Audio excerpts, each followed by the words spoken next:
All right, man. Welcome to Pro 777 Radio. This is hour one of episode 673. Jason Lindgren is with me, and Rebecca, that will be how we refer to our guest, no last name, is a psychiatric nurse practitioner who has worked both in England and America. Welcome, Jason. And a very fine and warm good morning. You know, I wanted to mention, it's starting to warm up here, but the flowers are completely off. There's normally a clockwork of the bulbs, and they're the ones that come up the earliest have not shown themselves, basically the daffodils, but the tulips and the other two that come up first are all coming up together. So it's just a really, really strange time to be watching nature. But anyhow, let's get on with it. Welcome, Rebecca. Thank you. Yeah, glad to be here. It's great. Yeah, so glad to have you. Why don't you please explain a little bit about yourself to start with? If you want to lay down any contact info, you may do so. Yeah, of course. Well, I won't take you too far back, but obviously, as you can tell from my accent, I'm not from these parts, but I started life over in England.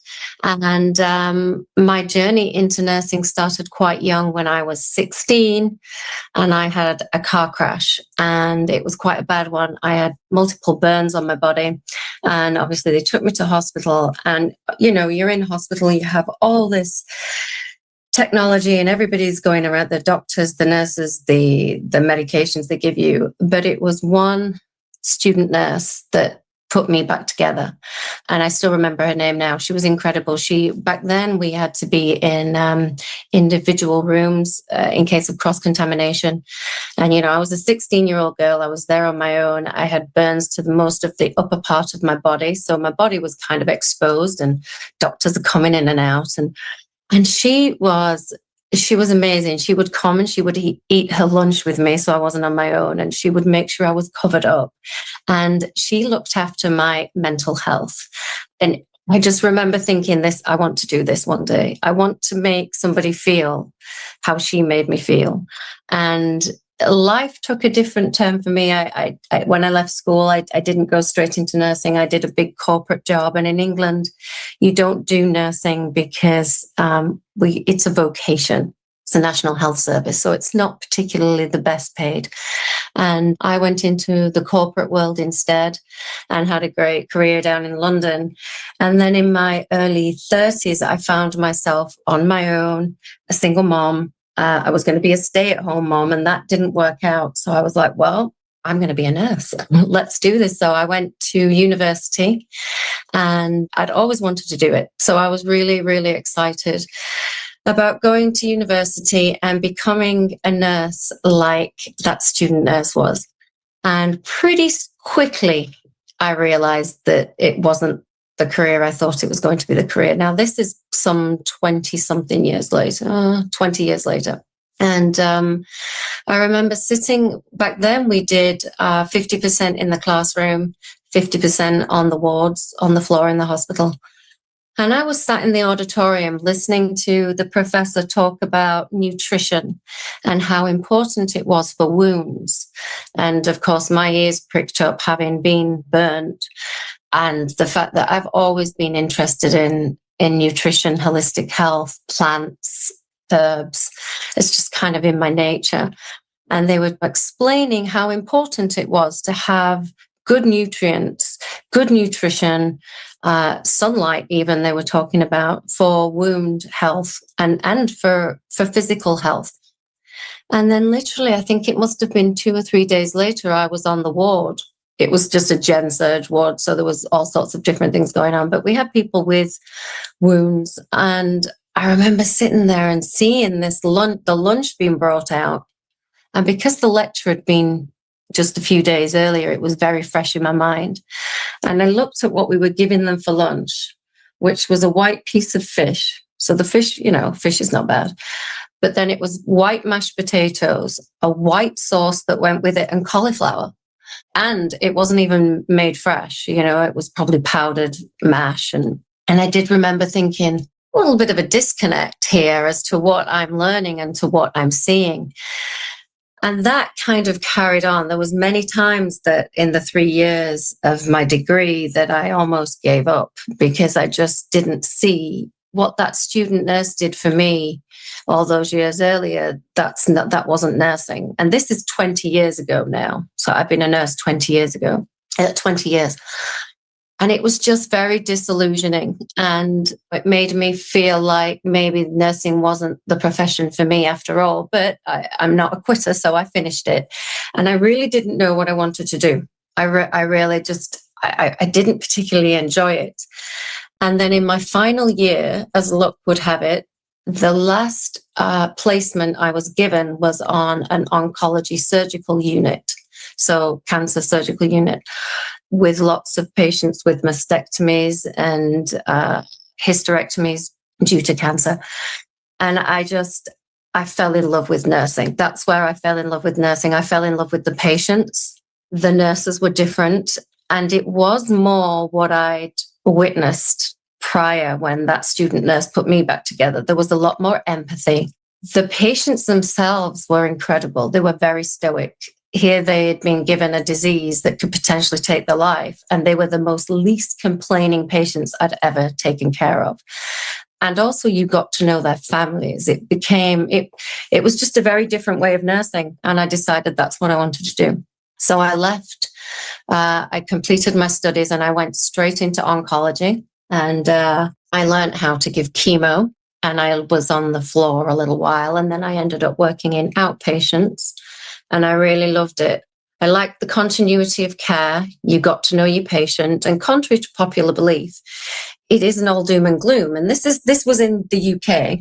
So I really enjoyed that part of nursing. I worked with some incredible oncologists, but it was all very much pharmaceutical related. And at this point, I started thinking, well, I would talk to my patients about nutrition. I couldn't help myself. I would say, and it wasn't part of my job.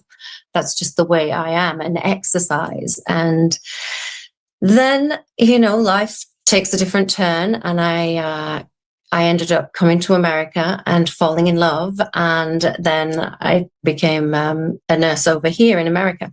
How big a difference is the nursing in the UK from your point of view from the nursing here? And by the way, were you a nurse practitioner out of the gate, or did you do that as you went along? No, I've recently become a nurse practitioner. So we don't really have that in England. I think you can do it, but it's tied to your job. It's tied to the NHS. So you have to, I believe, you have to be sponsored in that role to become like a nurse prescriber. But they don't have what we have. You have less autonomy in England as a nurse, in my opinion. And bearing in mind, it's 16 years since I worked in the NHS. So things could be very different now. But over there, it's an NHS. So it's government run. So it's free. Well, it's not free. You do pay for it through your taxes, but there's no point of source payment. So that's when my eyes really opened when I moved to America and I became a nurse here. First of all, I had to take this exam that I had no idea what it was, but that was fine. I took the exam and I went straight back into oncology. I got a great job at a very big oncology hospital. They had opened up a new one and I started working with them. And the first thing that's different is insurance. I didn't understand that. I didn't understand that somebody might not be able to afford healthcare because that doesn't happen in England. If the government don't work out the contract with the pharmaceutical company, it's not even available in England. But there's very little that's not available in England that is available in America. It's just that you pay for it here. We don't pay for it there at the point of source. So that's the biggest difference, is the insurance. Well, the whole game here is insurance. The entirety of the game is pharmaceuticals and insurance in terms of what can be done and what will happen. And different prices. There'll be a price with an insurance if you actually look into it a bit. And then if you're saying, I don't have insurance, it could be $20,000 less for a couple of procedures and tests and things just because it's not being billed to the insurance. Right, which will be getting worse with the onset of AI. In the same way, you're starting to be able to go into grocery stores where they're doing pilot programs. And depending who's on the aisle, the digital price is changing because of what they know about you. But one of the biggest things here is that doctors don't practice medicine for the most part. They don't make the decisions. The administration and the insurance and other people do it. And it's pretty much a pharmaceutical game at this point. Much of it is a pharmaceutical game. Yeah, and I would say that's the same way in the UK. You just don't see it as easily as you see it in the US. I also worked as a healthcare assistant in a hospital in New Zealand. This is many, many years ago. It's similar. It's the same all over. I think in America, you see it more because you pay at your source. I mean, I didn't understand that you have to pay for insurance every month. And then you still have to pay when you have a procedure. Right. And you don't ever know how much that is. It's like going into a restaurant and having no prices on the menu. You wouldn't do it, would you? No, it's exactly like that. And there are many clips coming up on YouTube and other places where people demanded their bill and saw things like a soda was $20, a tongue depressor, a flat piece of wood was $15, $20, $30, things like this. Well, yeah, and to that point, the one thing that really stands out to me, and I'll never forget it, is when I first came here, I wanted Zavorex. It's a little cream. Sometimes if you get little sores on your lips, and Zavorex, it's the cyclovir. I don't use many pharmaceuticals, but that really works. And I went to buy it at the chemist here at the pharmacy here in America, and they said, "Oh, that's prescription only," which, okay, because in England, you can just go buy it. It doesn't even have to come from a chemist. You can buy it in the store. So the doctor I was working with at the time said, "That's okay. I'll prescribe it for you." And I had insurance through the hospital. And when I went down to the pharmacy and gave my prescription in, it was going to cost me $745 with insurance. That same tube that is made by the same company in England. I was over there not that long ago and I bought one and it was £5, so $7. And what you're pointing out here is exactly why we are where we are in the world. We're heading into a new era because of how drastic the example you just made is across the board in almost all fields. But I want to take a second to describe to people why being a nurse practitioner is kind of a big deal. In my family, I have a male nurse practitioner who's up in the northern states, and he serves in a small town. He's kind of the family doctor. They're not exactly a doctor, but many nurse practitioners that are in small towns, they kind of, in a weird way, act like the town doctor. I mean, in a lot of ways. And I think we should point that out to people just so they know the level at which we're talking. Yeah, I think nurse practitioners are they're quite holistic in their approach. As a nurse, I was Western medicine trained, and that's why I wanted to give you a little bit of a background, because I was trained in England, but then I've worked for 15 years, 14 years here in the States, and I've done my master's in the States, and I became a nurse practitioner in the States. And even though it's Western medicine, that still has value. A lot of people who think holistically and want to do integrative medicine kind of sometimes say that, Western medicine is all pharmaceutical drugs. It isn't. I mean, it is a lot of that, but it still has value, because when you, as a nurse, I always say nurses stop the doctors from killing you. A nurse will see something before a doctor does. And I've worked with some fantastic doctors, and I am not being disparaging to them. There's good and bad everywhere. But I think a nurse will look at things holistically. A nurse will think to talk to the family. And they do critically think, and they are a little bit outside the box. Now, I have never been to medical school, so I can't speak to that, but I do have family members who have been to medical school, and I also have friends who've been to medical school, and they feel like they are just taught to prescribe. And in my nurse practitioner degree that wasn't that long ago, a lot of it is about prescribing. But that doesn't mean to say that doesn't have value either. And me as a licensed clinician and with integrity, my aim is to look outside of that. I think that's what we have to do. Yeah, Western medicine has its place. If you have a car accident and you need an ambulance and your leg's hanging off, you don't want somebody doing acupuncture. You go to the ER and they put you back together. But healing starts somewhere else. It doesn't happen there. It's the same with diagnostics. Western medicine definitely has its place for diagnostics. What you do after that, you don't have to stay in the Western medicine. And that's how I ended up being a nurse practitioner, because when I came to this country, I saw very quickly how things are different.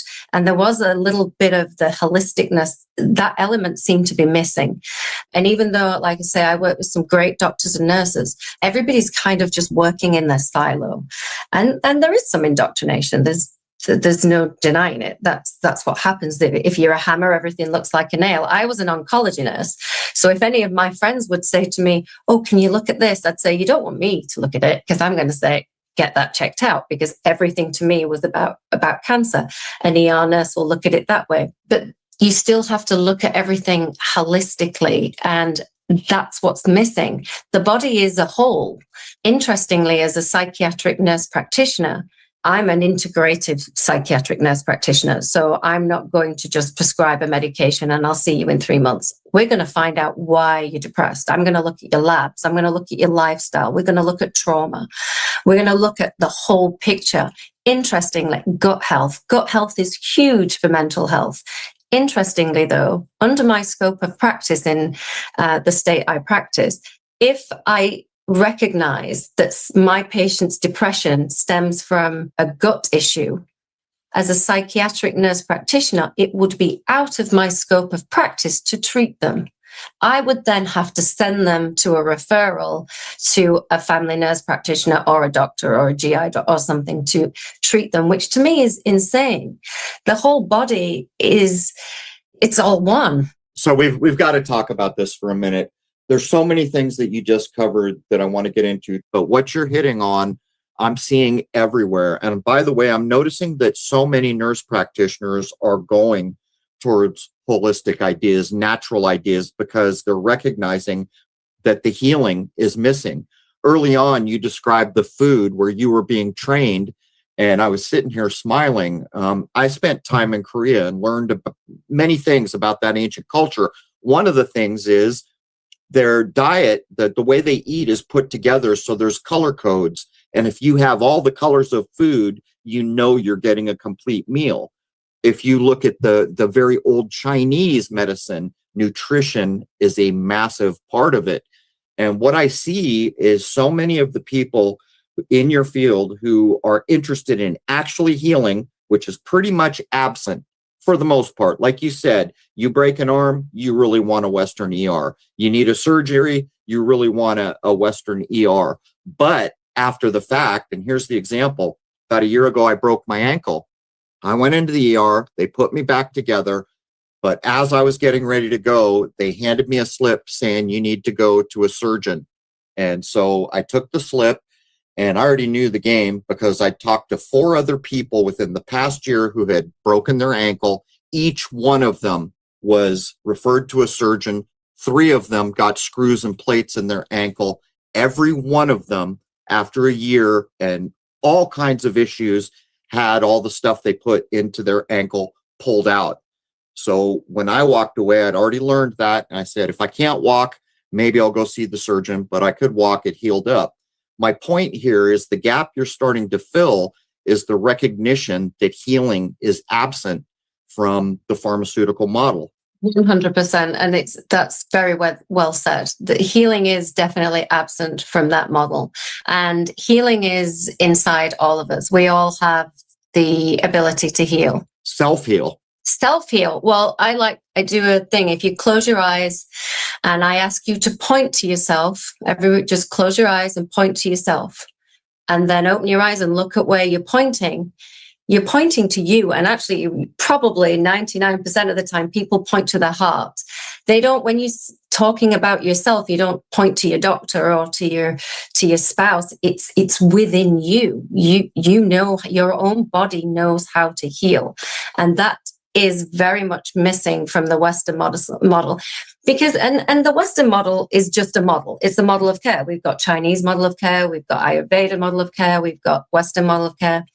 And it doesn't have to be either or. Like you say, you went to the ER and they did what they had to do, and then you move on. But you can heal it with nutrition, with being outside in nature, positive thinking. I mean, I sometimes roll my eyes at positive thinking. I mean, it's a little bit more than positive thinking. But when I was working as an oncology nurse, I saw people coming into the clinic, same disease, same stage, same treatment, similar age. Yeah, okay, there's no genetics because they're not related. And some would have better outcomes than the other. And I would think, what is that? Is it that they're having a better lifestyle? Is it that they're exercising? And every single time people that have a better outcome, it's their positive mental attitude. And that's more than positive thinking for sure. But also there's a lot of fear mongering in Western medicine. I mean, the very diagnosis of cancer is incredibly fearful. And a death sentence often, what you're getting into right now ties exactly into the social engineering, where everybody knows that if they go to a new movie or they watch the news, that undercurrent of fear is going to be there. And what you just described was a happy person having a better healing outcome than a person who's not that happy. And this goes back to the old maxims from the East. Mind precedes all. That's 1-to-1. In the 1400s, there was a very famous alchemist named Paracelsus. He's got a quote that basically says, if you burn or cut because of a cancer, you should be charged with a crime because the body heals itself. And this is really the turning point, what you're describing now, because you begin to recognize maybe 50% of the importance, maybe 50% of your curing could be attributed to this. You're recognizing that the current way we do medicine in the West, it's absent. It's completely missing. And people like you are bringing these ideas back to the table. Yeah, and there's a lot of people now that are really waking up to it. A lot of licensed clinicians that are choosing to do something different. And that can only be a good thing. And in psychiatry, it's called integrative psychiatry. And sometimes maybe a pharmaceutical drug is needed, but that isn't the fix. Nobody is Prozac deficient. No. That's another old alchemy saying. An old alchemy saying says, in order to heal the body, you must give it either the building blocks or something that the body is made of for that to occur. Basically, they're saying it's nutrition. But I want to try something here with you just to make a point. If I came to you and I said, I have terrible, terrible arthritis in my hands to the point where it's starting to affect my ability to work and type, what would be the Western response to that problem, do you think? Well, bearing in mind I'm psychiatry, so you wouldn't be coming to me, but in general terms, they would put you on some kind of pharmaceutical for sure. And that pharmaceutical, would it be aimed at healing or reducing the symptom, which is pain and swelling? No, it absolutely would be reducing pain and swelling. So they give you some kind of anti-inflammatory, maybe some steroids, maybe some injections. And don't quote me on that. That's not my realm. But it would be treating the symptoms. And that's what Western medicine does. And that's why emergency medicine is fantastic, because it's stopping you from dying. It's patching the wound up and then sending you on your way, and then healing happens somewhere else. Well, I brought this up for a specific reason, because before we came on the air, you and I were talking about DMSO and iodine. Mm-hmm. So early on, when I started interviewing people, I kept meeting people who are headed in the direction you're headed. Where's the healing? We've got to have healing. This isn't real medicine if there isn't healing. And I learned about DMSO and I learned about iodine. The person I described with the arthritis was me. I had two things wrong. I had received somewhere between 15 and 20 shots in the Marine Corps, and I had tremors. Basically, I had Parkinson's. It got so bad when my mother was dying that I couldn't write a check. That's how bad it had gotten.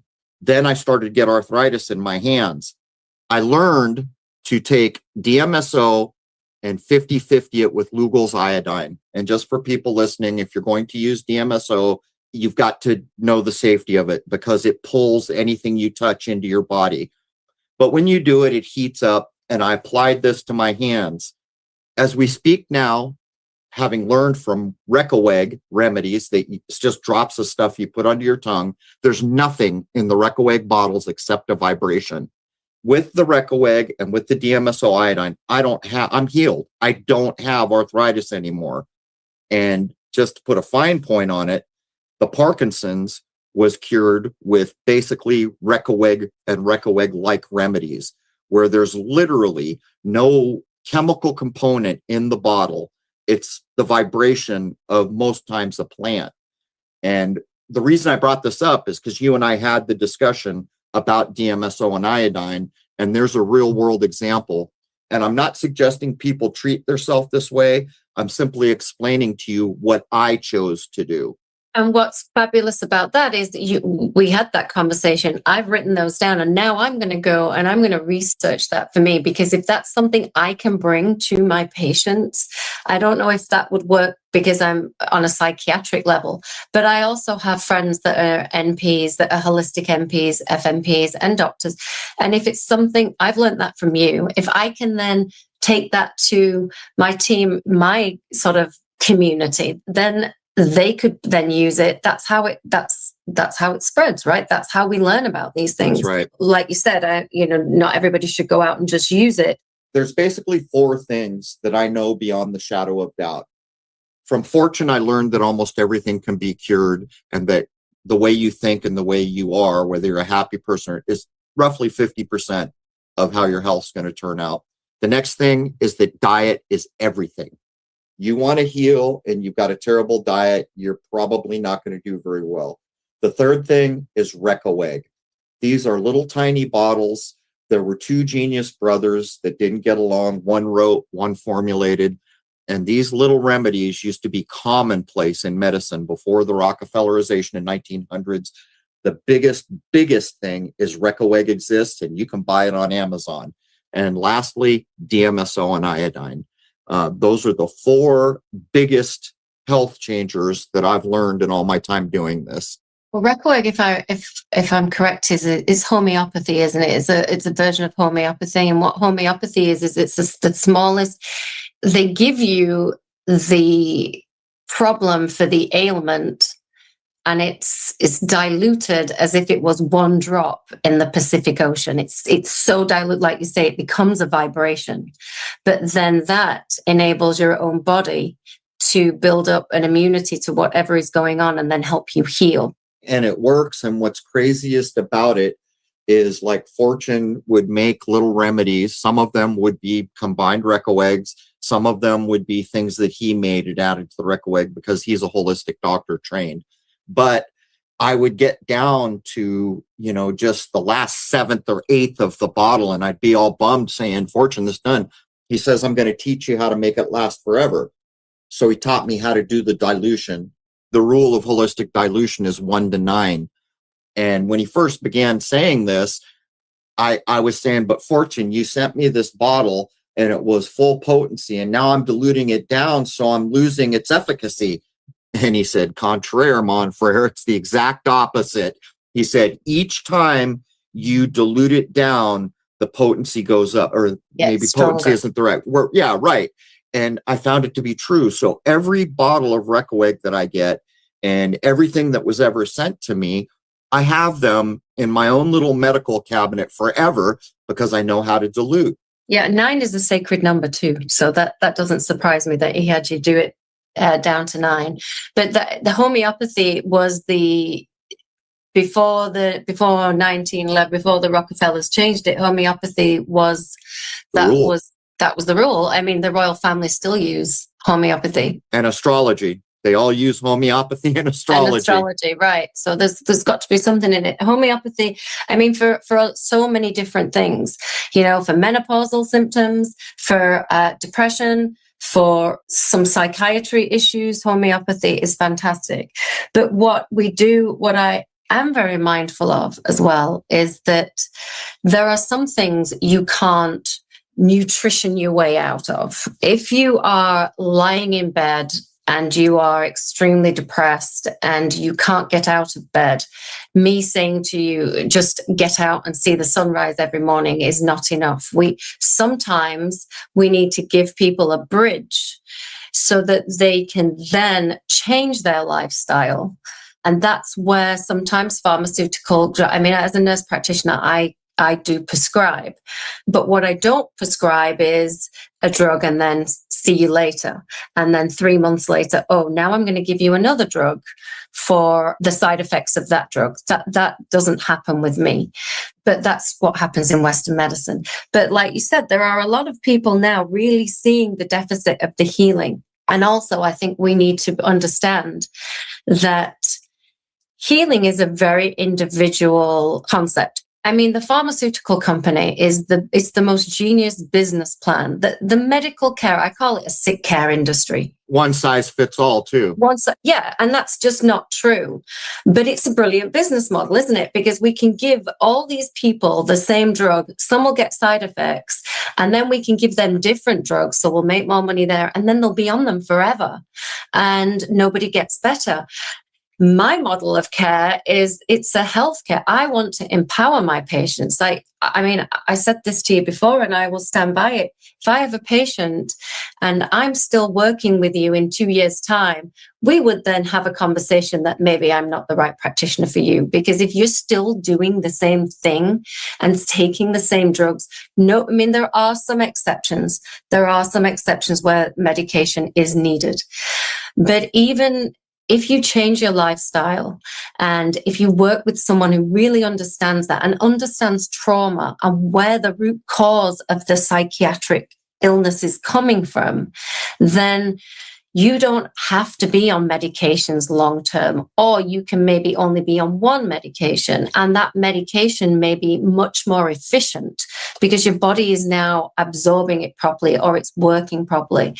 But what you see in psychiatry, it's the only modality where you just give a drug based on your symptoms. Like if you went to a cardiologist and said, oh, you know, I get out of breath and my heart's fluttering. They don't just put you on a medication straight away. They do some tests.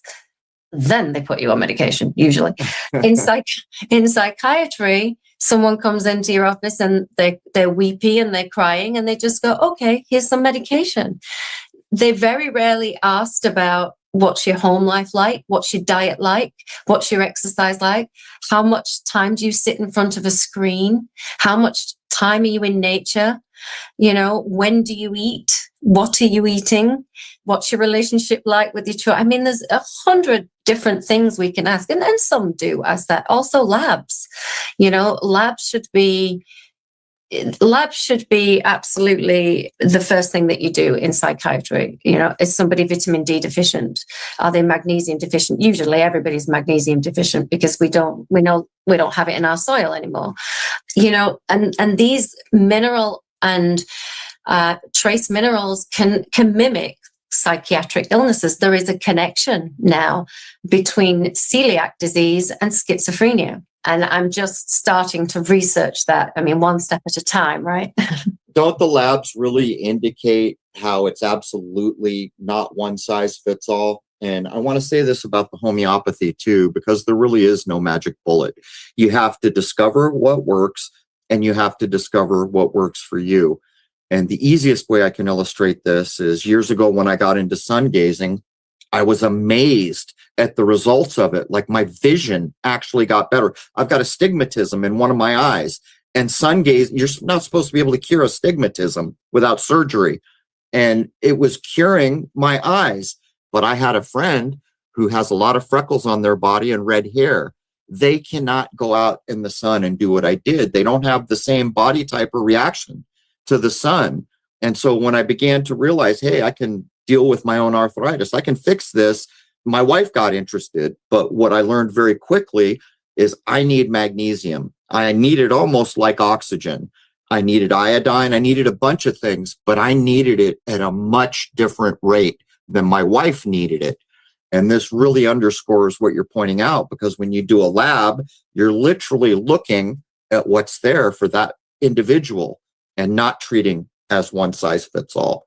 Absolutely. There is a saying, if you're not testing, you're guessing. And I agree with that to a certain extent. But then also, so I just want to go back to your point about homeopathy. What is amazing with homeopathy is it either works or it doesn't. It doesn't give you nasty side effects.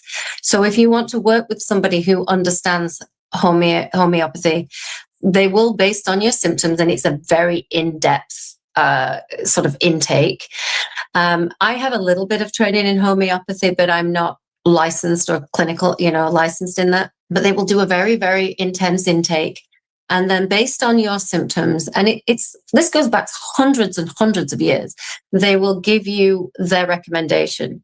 And if within so many, if it doesn't work within so many days, then they switch it to something else. But what that homeopathy isn't doing isn't giving you a lot of nasty side effects. So that is a really good thing about the homeopathy, And I also think the business model with functional medicine, the testing is important, but functional medicine, unfortunately, has also gone a little bit. It's a little bit Western medicine to a certain extent. You go to a functional medicine doctor or nurse practitioner or practitioner, and it can be quite expensive just for the consultation. It's not covered by insurance, which is not a bad thing. But it can be quite expensive. And then they'll say, oh, you need this lab, this lab, this lab. And it can be $500 for the labs. And then they sell you a bunch of supplements that are probably made by the same pharmaceutical company. So in my opinion, in some instances, functional medicine is not much better than Western medicine. But here's what happens. People want a business model. And if I was to see a few patients a day, the way I do it, I can only see about 3 or 4 patients a day because I take so much time. It takes a lot of time and I give people my attention.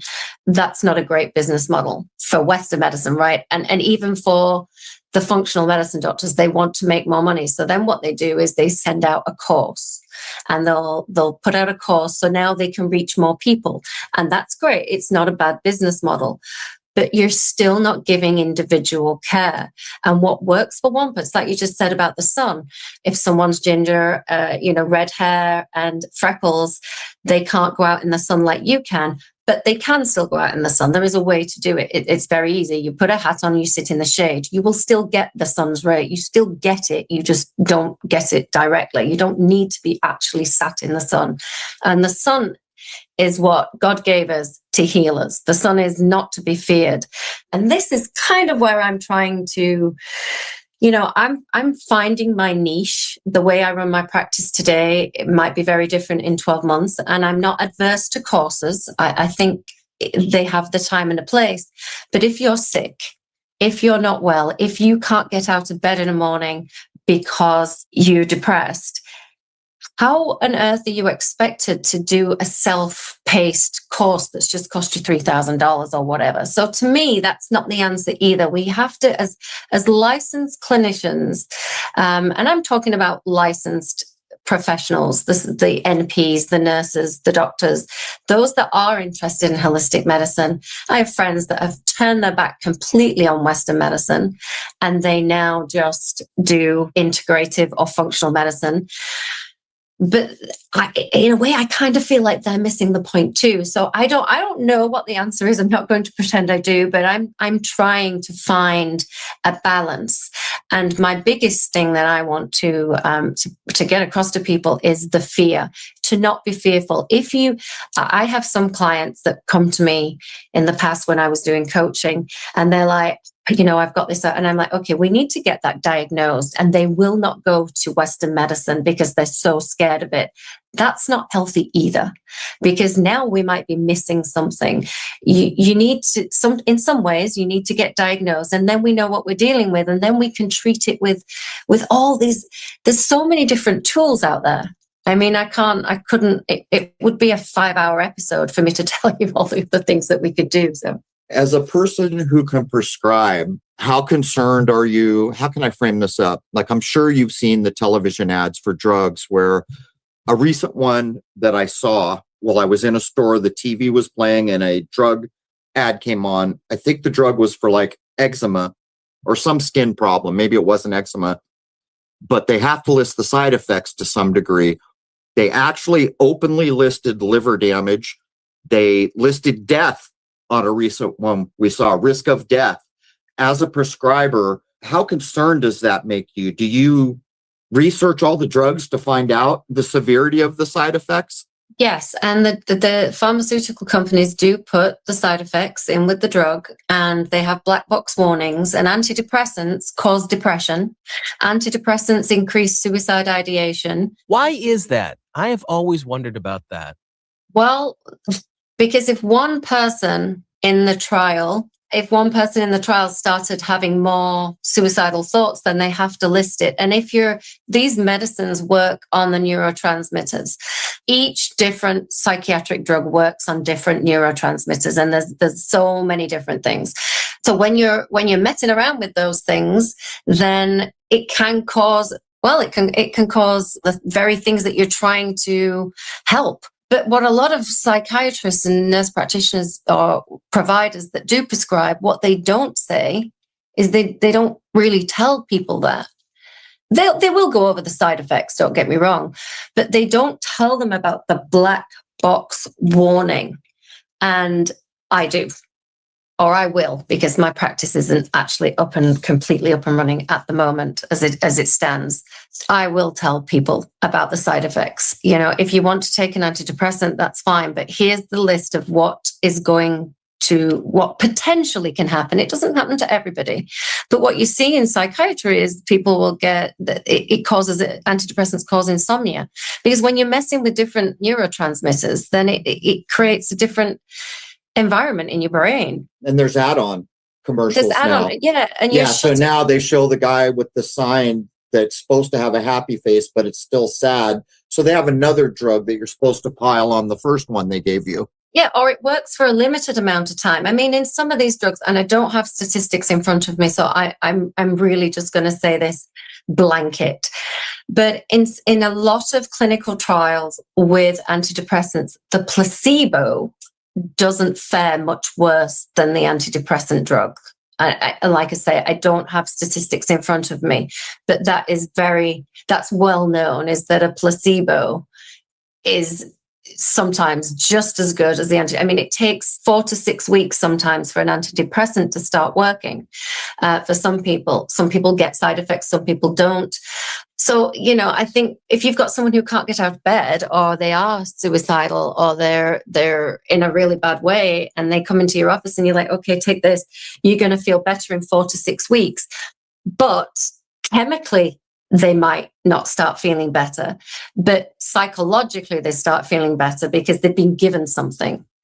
But what I try to do is I give them my time, and we look at what is going on. I mean, some people do genuinely just want the pill, and if that's what they want, then I'm not here to say that's not right, because for that person, it may be what they need, but it's not the root cause. Well, I've got to ask, some of the commercials, or many of them now, really turn the medical practice on its head by saying, look, here's a drug, ask your doctor if it's good for you, instead of the doctor examining you, figuring out what the problem is, and prescribing something.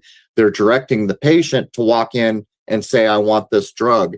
Do you ever not prescribe drugs because you've read the side effects? Not at this time. I mean, what I would do is look at the individual, and if they come to me and say, I've seen this on the TV, right, if that's what you're saying, then we would have a discussion, and I would make sure that they know all. The first thing you're taught in nursing school is informed consent. Western medicine does not give informed consent, because it doesn't tell you about anything other than what they're prescribing. To me, that's not informed consent. So, they don't also tell you the long laundry list of side effects that could happen. So what I would do is, if somebody came to me with a certain drug, is I would discuss it with them. I would take the time to talk to them about it. This is what it could do for you. And obviously I'm going to know that patient. And I'll have their labs, and I would look at it, and I would know their mindset. So that comes into play too. That's a big deal. That is a big deal. My mother had a doctor for 20 years, the local small town doctor, And she went in saying, my nose gets plugged at night. She gave her one of those spray up the nose things. My mother lost her sense of smell entirely. And I came out to take care of her, and I found out about this. And so I said, no, we're going in and we're going to ask the doctor what the heck. And the doctor's response was, well, didn't you read the fine print? To my almost 90-year-old mother. And nobody, I don't read the fine print. If it's for me, I mean, I do when it comes to research. And that's the thing about the research too. You get people saying, well, the research says, well, look at the research. Look at those clinical trials. First of all, who funded it? That's my very first question. Second of all, who is the population and you could have 100 people in a clinical study, and they all react a similar way, but then you'll always have outliers, because those people that do really well in a clinical trial, they might be going home and their diet might be much better than the next person, or they might be going out getting morning sunlight, being out in nature. The clinical trial doesn't take that into consideration. And also, for every clinical trial you can find me on something that says something works, I can probably find you another 5 or 6 papers somewhere that says it doesn't. So research definitely has its place. I love research. I'm very into it. And I'm not kind of saying that research is biased all the time, but you do have to look. People do manipulate, not necessarily manipulate the data, but they market things. I see a lot of it now on Instagram with influencers, wellness influencers that are not trained clinical providers.